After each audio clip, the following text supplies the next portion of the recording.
Qizlar bizani Sebastianimizni qaranglar. Fistashka yonini bitta ko'rsating. Mana. Bular ham har kuni svejiy qilinadi. Naturalniy fistashka solinadi. Sovuring bu yerga. Hozir menga ustiga shokolad qilib bersangiz, olib ketaman.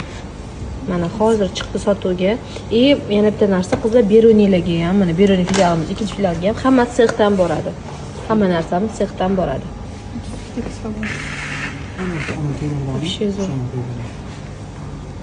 Qaranglar, hozirgi bunday yeb ko'rsatib beraman bundoq qilib. Qaysini qo'shing? Ko'rasizlar, qanaqa zo'r. Zo'r. Vashi zo'r. Buni ustida yana работать qilishdi konditorimizda. Javohir buni ustida ishlab, yana ham mazasini zo'r qilib berdi bizga. Konditorimizda. Ko'rasizlar, ikkita fistashka bo'ladi. Fistashka anaqasi bor,